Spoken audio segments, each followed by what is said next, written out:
a biblical perspective on life, culture and current events. This is 2020 on Vision. Now, our next guest is an exceptional young woman, and this introduction is going to be a little bit long because there's a lot to say about her, even though she's young. She's one of those people that you don't actually meet every day, and when you do, you just thank God for the opportunity of getting to know them even just a little.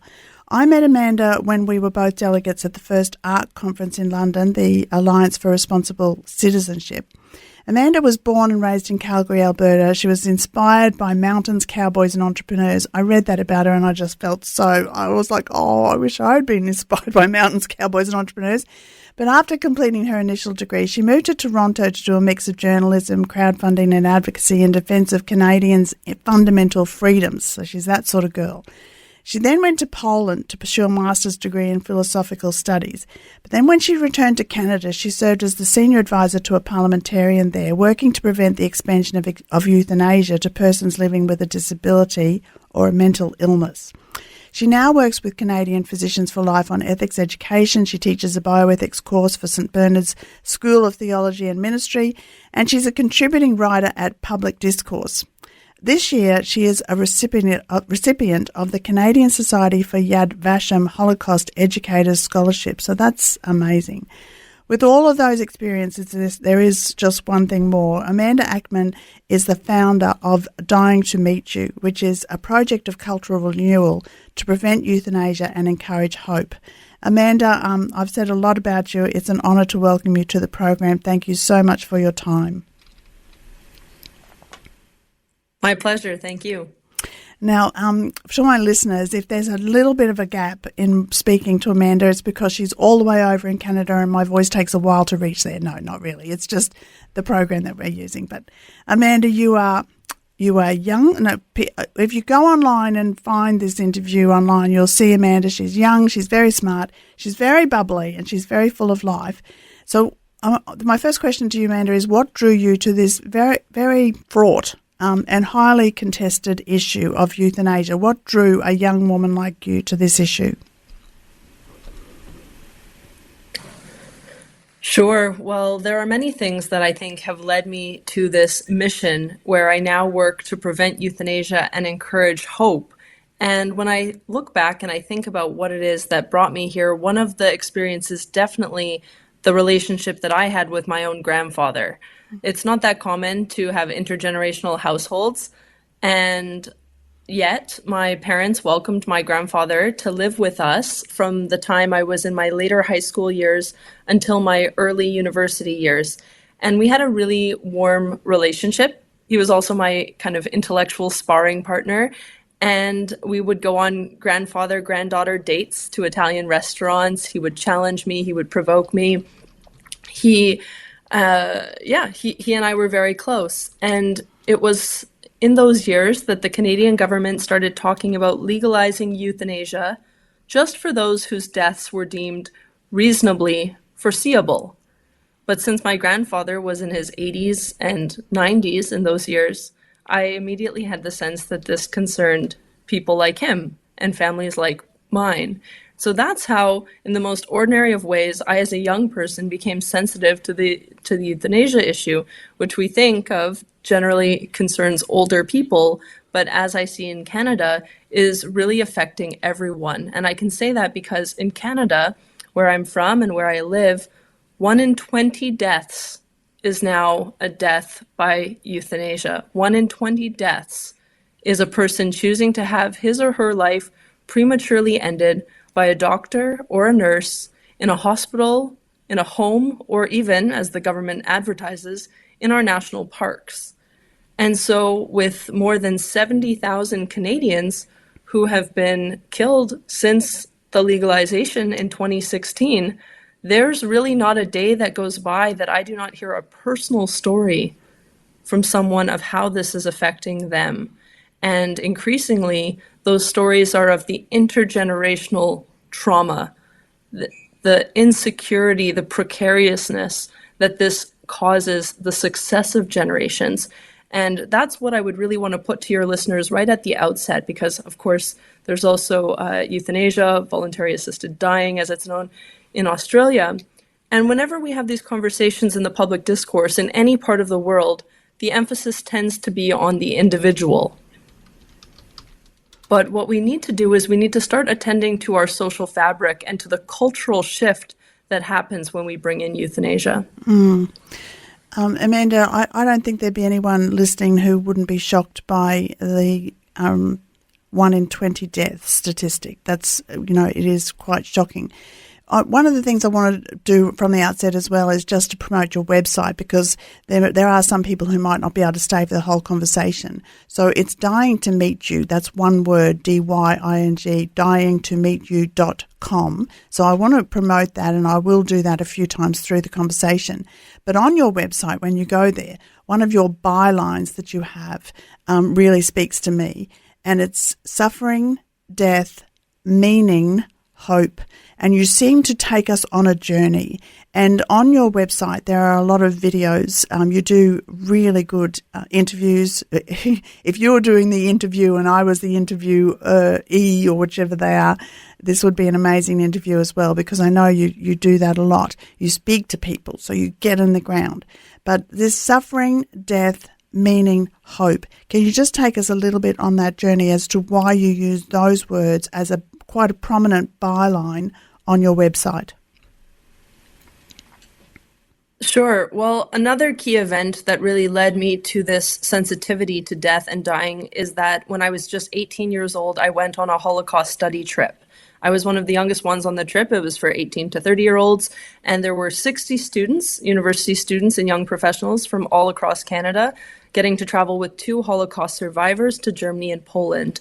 And we faced up to all of that history. We walked hand in hand with these survivors who had the courage to return to the sites of their trauma and to share with generations of students what happened. And it was in that trip that I really faced up to, how does someone have the will to live when they've lost their family, when they've lost all the things that are most precious to them? It really confronted me at a pivotal time of my life with existential questions, with good and evil, with morality and mortality. So really, I think about that trip. I've traveled all over the place, but there's a way in which that trip has marked me differently from any other. So that's a bit of the suffering piece, and of course, death as well. And then meaning. Well, in Canada, the government does keep the data, thankfully, and I would encourage your jurisdictions to do this as well, on the leading kinds of suffering that motivate people's requests to end their lives. And in Canada, as in all the other places that do capture this data, the number one kind of suffering leading people to request euthanasia is not physical pain or suffering. That's not even in the top few answers. By people's own admission, it's a loss of ability to engage in meaningful life activities. Inability to engage in meaningful life activities is the number one kind of suffering driving people today to request euthanasia. The second highest is the inability to perform the daily activities of personal care. So that some people say, well, if I can no longer go to the washroom by myself, just kill me. One of the problems with that attitude is consider someone with a disability who may need help going to the washroom throughout their life. What that message sends to such a person is, I would rather be dead than be you. And we have a lot of instances where people are insinuating that death is better than being disabled. And that's partly what got me so sensitive to these issues when I was working with a member of parliament and the government was further expanding euthanasia, ostensibly on the grounds of equality, if you're a proponent, or if you are a disability advocate, like a friend of mine puts it. She says that Canada has instead made disabled people into a killable class by creating a separate track for those who are not even imminently dying to qualify for euthanasia. But that really is the logic of euthanasia. Once it's deemed a reasonable, compassionate means to alleviate suffering or some kind of condition, then why wouldn't you expand it to the mental aspects, to the even to minors, as we're seeing being debated very actively now in Canada. So yeah, there's where the meaning comes in, realizing that euthanasia is not principally a medical problem, it's an existential problem. And then hope. Hope is crucial because I realized if I'm going to prevent euthanasia, then what's the opposite? What's the antidote? When I was facing up to the history of the Holocaust, we learned that dehumanization is at the core of genocide. One of our guides had explained that to us.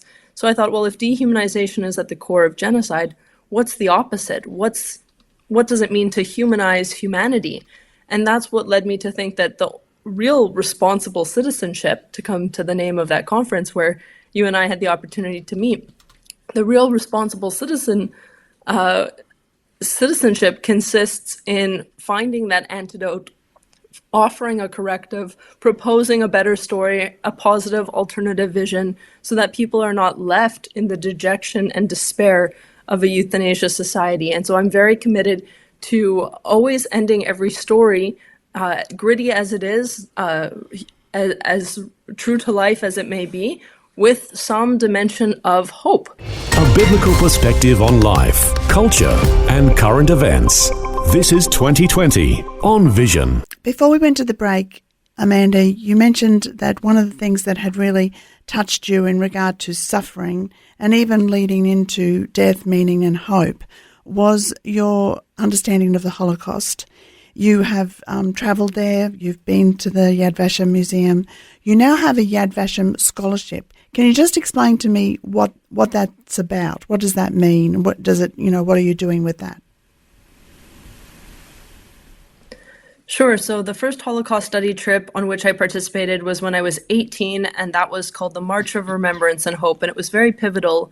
More recently, I received this Canadian Society for Yad Vashem scholarship, where this past summer, Canadian educators of all kinds were brought to Berlin for an 8-day study program.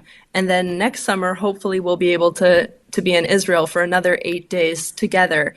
And so this program is about learning about how to educate around basically Holocaust history in age-appropriate ways. And so it's been very interesting to be predominantly with classroom teachers, and I'm not a classroom educator, but I'm more of a bioethics teacher. And so that's been the nature of the program. One thing that's very interesting about having been invited to Berlin this past summer is I also have an interest in discovering what led to the Holocaust, what was the prelude to the Holocaust. And that's connected to my topic because, Simon Wiesenthal, for example, when he was trying to diagnose how the Holocaust could have happened, he found his answer at the former Nazi euthanasia killing centers. And so the Nazis had engaged in euthanasia and sterilization and eugenics. And now in Germany and in Austria, there are 6 memorial museums commemorating the victims of the Action T4 Nazi euthanasia program. And so just before going to the study program over this past summer, I took a personal side trip just outside of Berlin to another one of these memorial museums. And that is exactly how they describe it, that euthanasia was a prelude to the Holocaust, and that the thinking there being that if the Nazis could dehumanize their own citizens living with disabilities and mental illnesses as being unfit to live, then how much easier would it be to dehumanize the other and to discard, dismiss, and discount the other? And so I find these memorial museums really remarkable sites of education as well. It's very different than going to a concentration camp. And there are, as I said, 6 of these memorial museums that are very much off the beaten track. They were not in city centers, and people were deported there, predominantly non-Jews. And yet at the site I visited this past summer, 10% of the euthanasia victims were Jews, and they were basically euthanized because they were regarded as genetically inferior and for eugenic reasons, and for their Jewishness were euthanized. So that's actually the title of that exhibit says Prelude to the Holocaust. And so I believe in going and commemorating the distinct and unique historical victims of that period. And at the same time, I think a correct pedagogy involves cultivating an ethical sensitivity to wherever in our own contexts we might see the temptation to discard, dismiss, or discount not only others, but even our very selves. Yes, we're excuse me, we're obviously praying for peace in the Middle East. And my hope is that when you go next year, we might see peace in the Middle East. But, the word euthanasia, I looked it up before our conversation today in preparation. It's derived from Greek words eu and thanatos or something like that, and it's good death. So we're talking about euthanasia is meant to mean good death. And for me, it's anything but particularly when you talk about before and during the Second World War, when the Nazis performed eugenics and euthanasia, and they would try and promote it as being rational and a scientific way to reduce suffering, but it was horrendous and, as you say, led to the Holocaust. And surprisingly, shockingly to me, not just surprisingly, anti-Semitism has become a very real thing here at the moment in Australia. I don't know what it's like in Canada, but we are seeing marches on weekends with people flying Palestinian flags, even Taliban flags, and marching the streets and calling for, from the river to the sea, Palestine shall be free. My hope is that many of those people, even calling that out, don't realise that they're calling for the annihilation of an entire group of people, but that is what they're calling for. So we're seeing a rise in anti-Semitism, and it's not beyond the pale to think that we could, have another eugenics situation, because when I look at what is happening, particularly with babies with Down syndrome, there are fewer and fewer children, beautiful children, being born with Down syndrome because it is becoming something of a eugenics program to weed out a particular type of person that people don't think are worthy of life. It's similar in a way, do you think, to what happened with the Nazis? I think the main lesson to draw from studying genocides of the past and any campaigns of dehumanization is, what then are we called to do? Who then are we called to be? These historical atrocities are meant to cultivate our ethical sensitivity. I mean, our reflection on them is meant to cultivate our ethical sensitivity so that we can exercise moral judgment in the face of the dilemmas we have before us. And again, I think the key question is about humanization and dehumanization. Can we look at the other and regard them with a look of reverence? Do we believe that every human person is the kind of being who deserves love? And also, do we believe that even about those with whom we vehemently disagree on volatile political questions or ideologies? And so I think the real test is, can I wish the best? Can I will the good of even my staunchest political opponents or my rivals? I think that's just so important as a check and as a criterion. And so, for example, if I think about my issue of the issue of euthanasia in Canada, which is the direct and intentional ending of a patient's life, often on the grounds of compassion or dignity or autonomy, but obviously something that I regard as gravely wrong. And I think about the doctors who are engaged in this, and I genuinely want the best for them. I want them to die natural deaths. I want their loved ones to die natural deaths. I boundlessly will the good of my opponents on this question. Is it easy? Not always. But it's necessary that the same good that I'm trying to promote in the culture at large, that everyone is loved faithfully in the world until the end, that life has a meaning until the last breath, that we're all capable of change, and that there's always a meaningful conversation to be had if we just stay engaged in life. I believe that really for everyone. So yeah, I think really it can be easy to look at tragedies historical or far away, and not let them touch us and not let them make demands on us. But the really courageous thing that is demanded of us is that we always come under the scrutiny of how then shall I live now. Yeah. Amanda, we've got a caller in, and it's Jim from Broken Hill. I think Jim has a different approach to what we're talking about, so we're really happy to take your call, Jim. Hi, Jim, are you there? Yes, I'm here.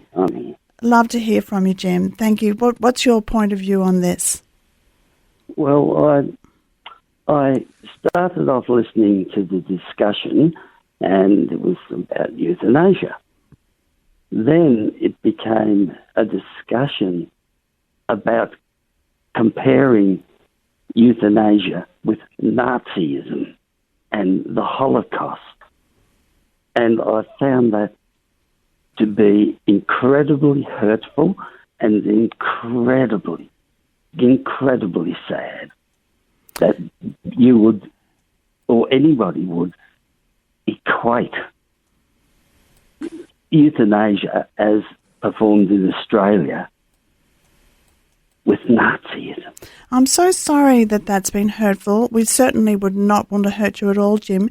What we're describing here is this: it's absolutely a fact that before and during the Second World War, the Nazis performed eugenics and euthanasia, and so that's what we were talking about. We were talking about an historical fact of what had happened, and I guess. So are you saying that the Nazis asked the Jews, or some of the Jews, if they wanted to die, and checked to make sure they were almost near death anyway, and then performed euthanasia? Or No. are you applying a different meaning that only assists your debating points? I understand where you're coming from. You're coming from the point of view that euthanasia is something voluntary, and we are talking about something that was not voluntary. So that's your debating point. Yes, but that's not euthanasia if it's not voluntary. Sure, I can understand where you're coming from. Amanda, do you have a point of view on that?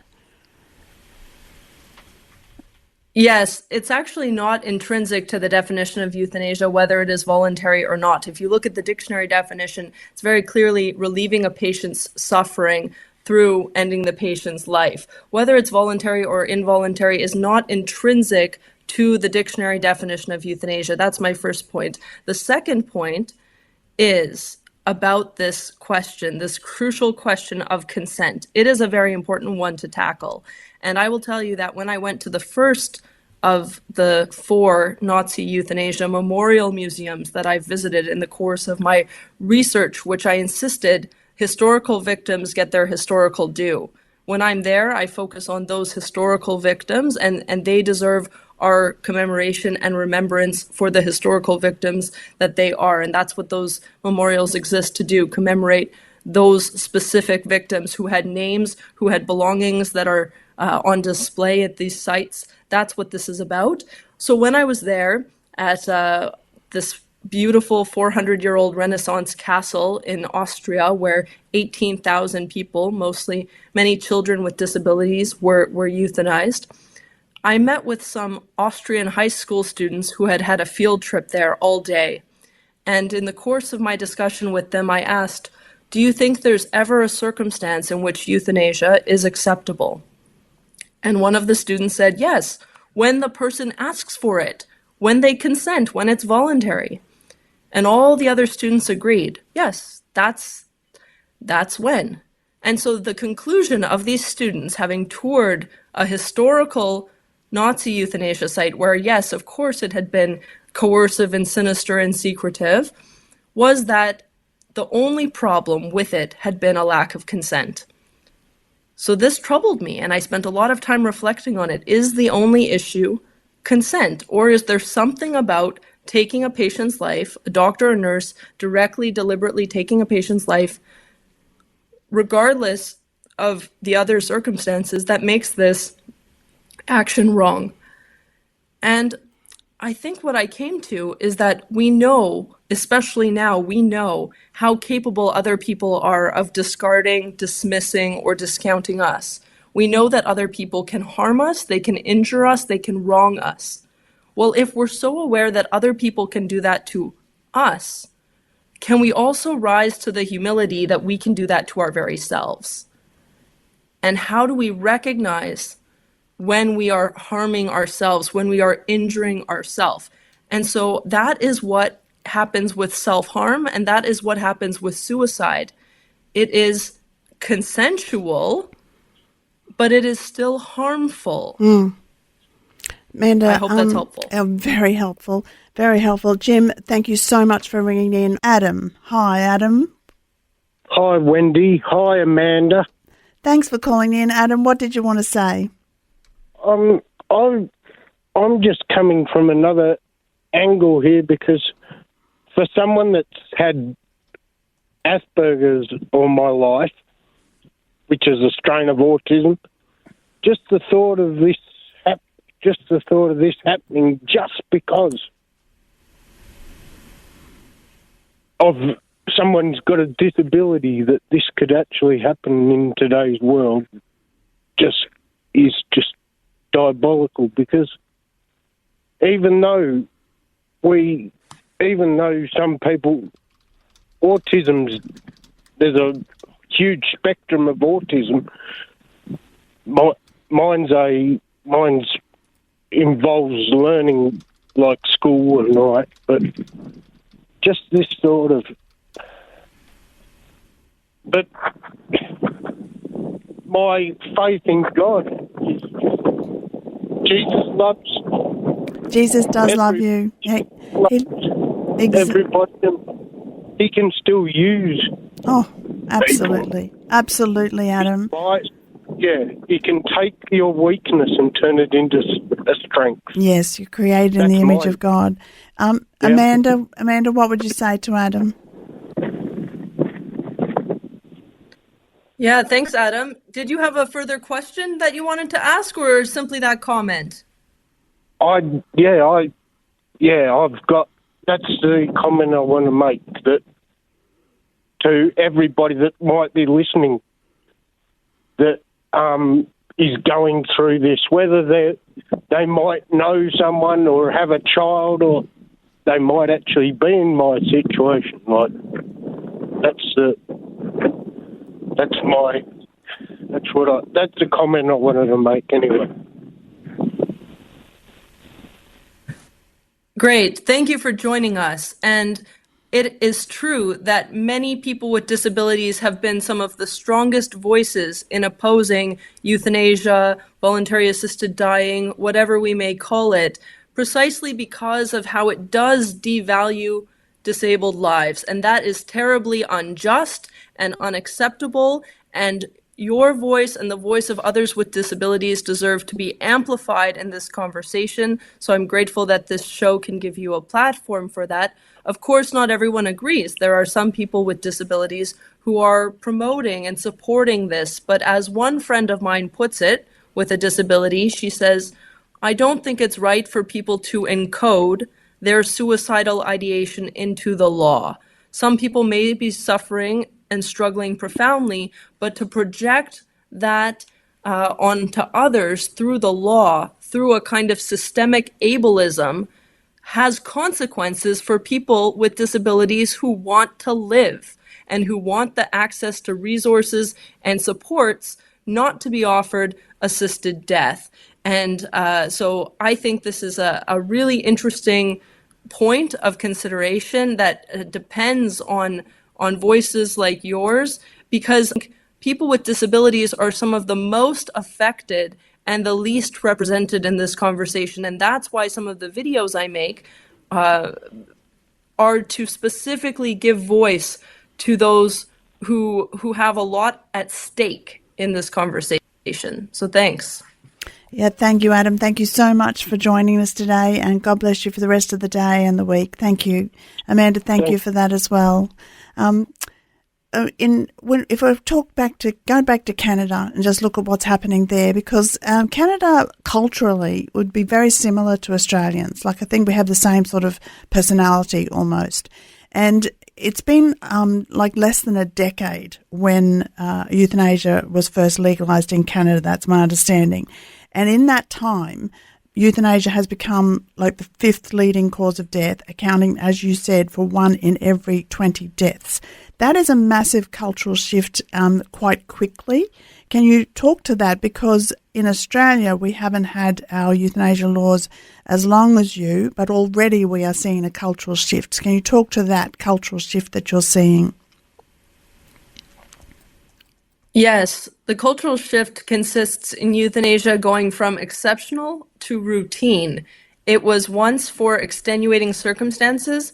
It is now glamorized and romanticized as the ideal way to die, such that you almost have to make excuses for why you wouldn't schedule your death at an appointed time, gather everyone around, make it convenient for them, for their sake.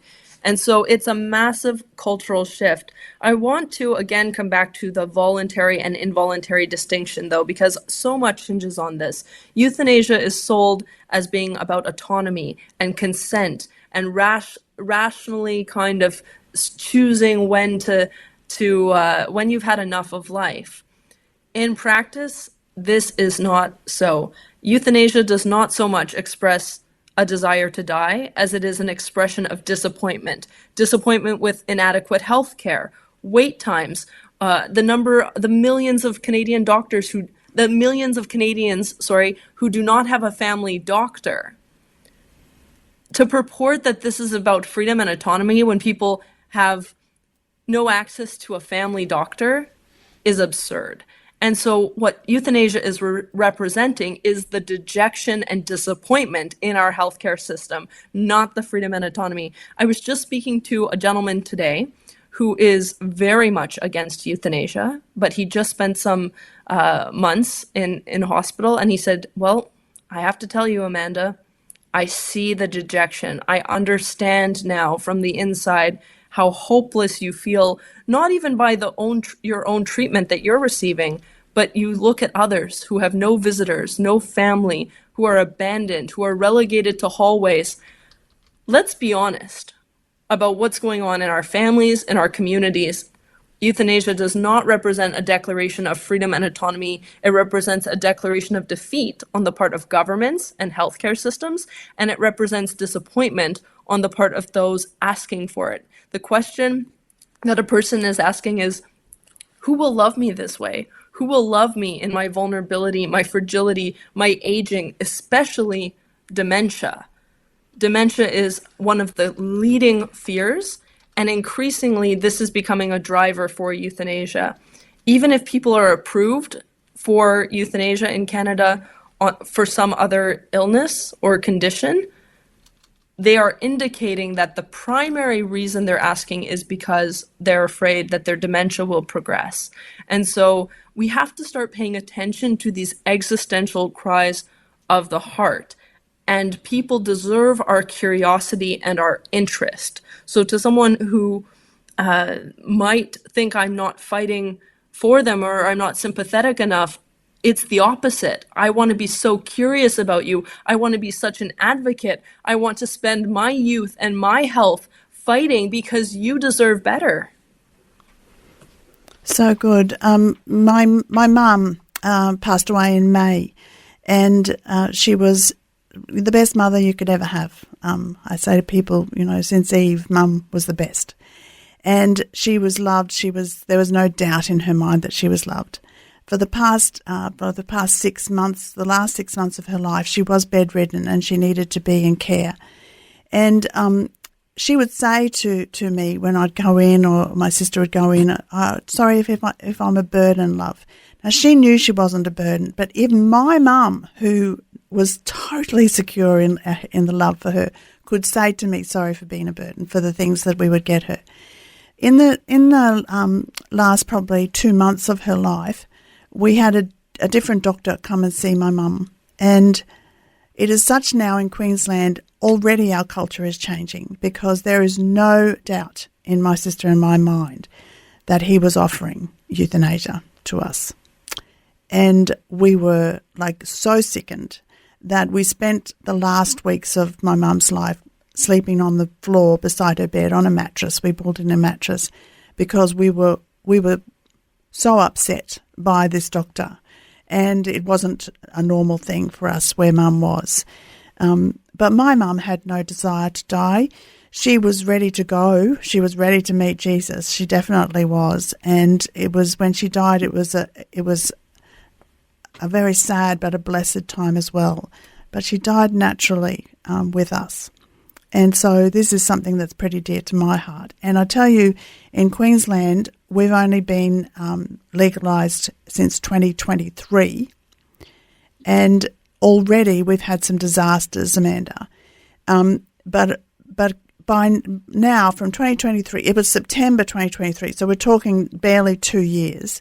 Today, every day, 3 Queenslanders, and this people who are listening in Australia understand that Queensland is just one of our states. In Queensland, 3 Queenslanders take their lives under euthanasia laws every day. 3 Queenslanders. So already, we're it's becoming a cultural norm.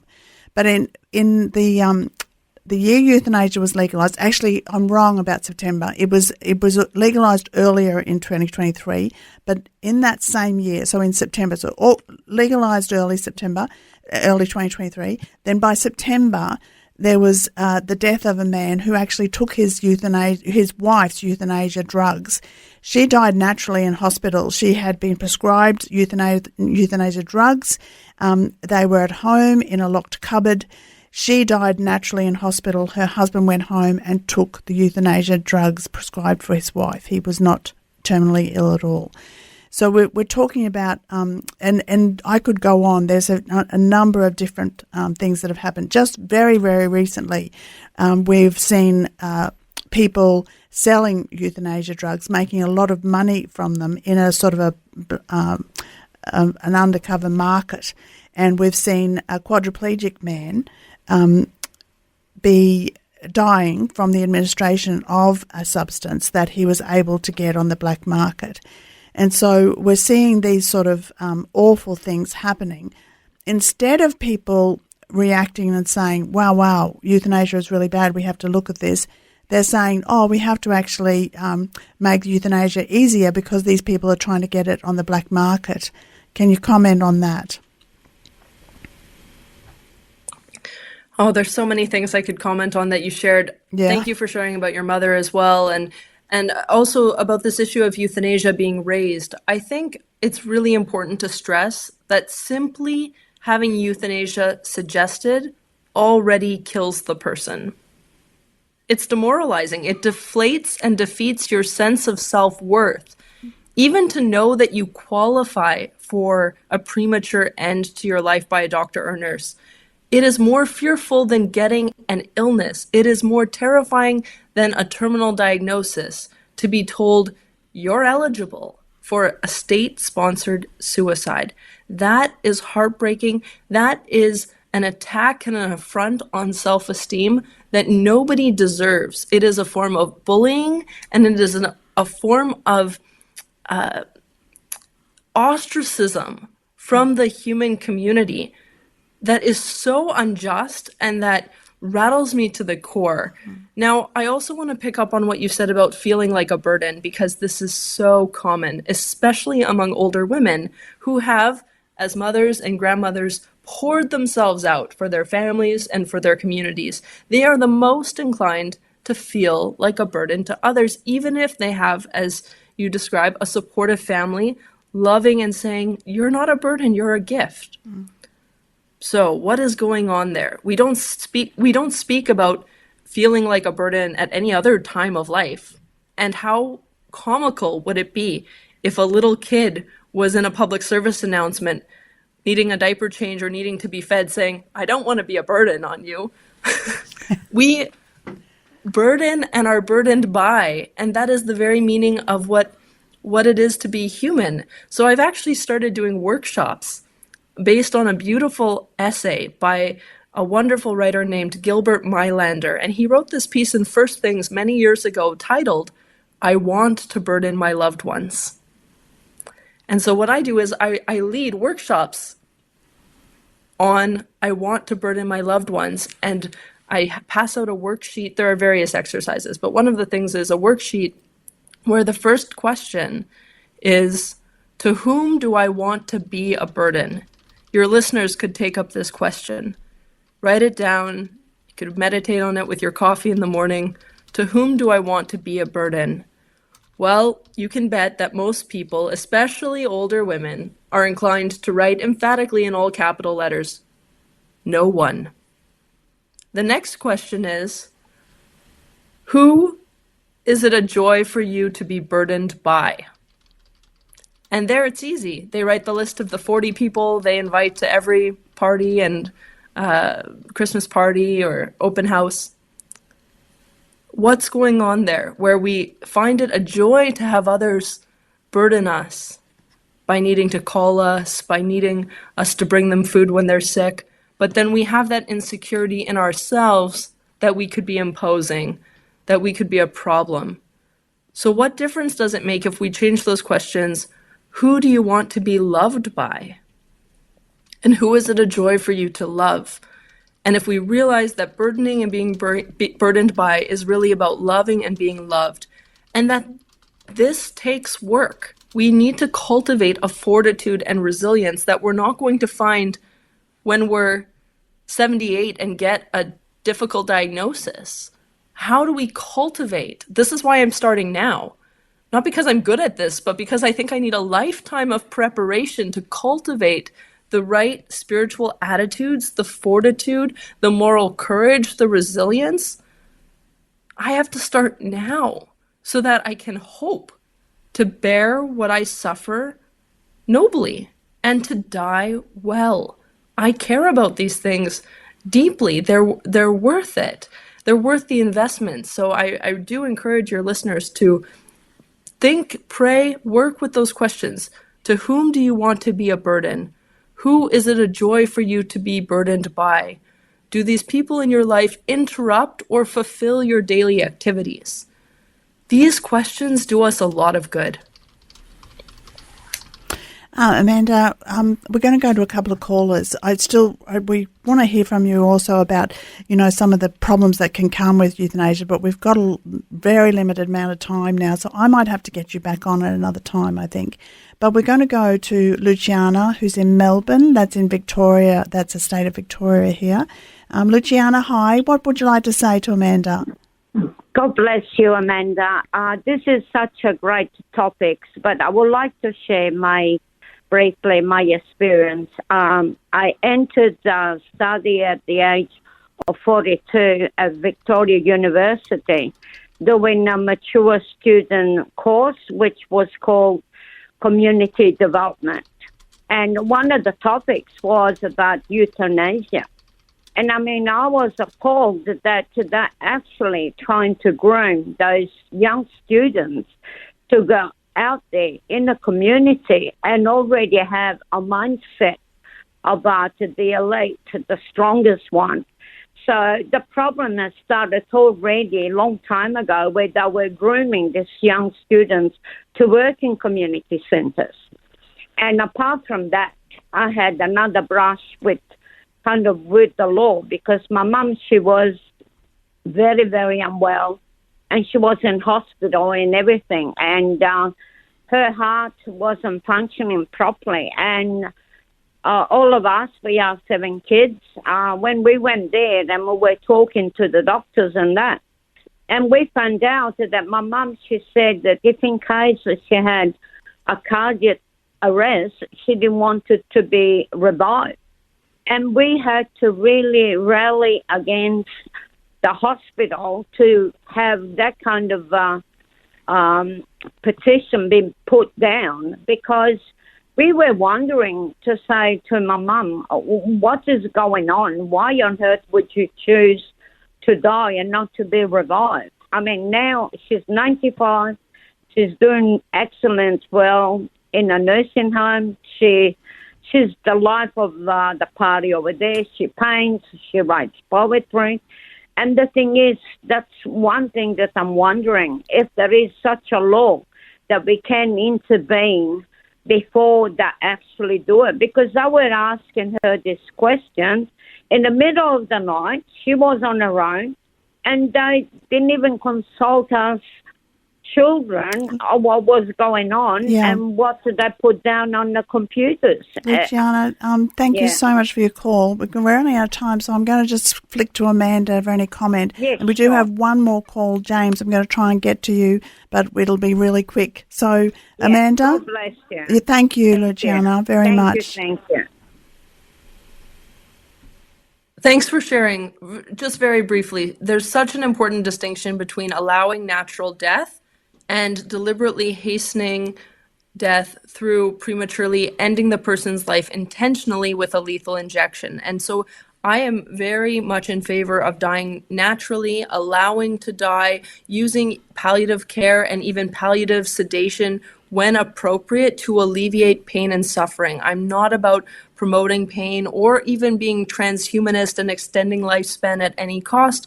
No, we will die, but we must die deaths that are human, deaths that send the person the message, you are loved until your last breath and your life has a meaning until your last breath. And then we accept death, we allow it, but we don't cause it. And when we intentionally take life, it disrupts the doctor-patient relationship, and tragically, it blurs the line between natural death and euthanasia and creates insecurity in families about what really happened. And I hope that that will not become the case for more and more Australians. Amanda, I'm actually really glad for that conversation. I'm glad that call came because I think that's an important point to make, and perhaps a good point to end on. We're not trying to prolong death. We're allowing death naturally, but we do not want to kill our loved ones or anybody. Amanda Achtman from Dying to Meet You. That's all we've got time for today with you. But if you want to see more, go to Amanda's website, Dying to Meet You. Have a look at her videos. You may be able to use them in your church group or one of your home groups or something because they're really worthwhile. This is a conversation we really should be having. As Amanda said, we should be having it now. We need to have this conversation. If you missed any part of the important conversation or you'd like to share it with someone, look for the podcast on the Vision app. But dyingtomeetyou.com. Amanda, thank you so much. I have huge respect for you and your work, and I'm praying that God will richly bless you in all you undertake for his glory and really for the well-being of humanity. Thanks for taking time to listen to this audio on demand from Vision Christian Media. To find out more about us, go to vision.org.au.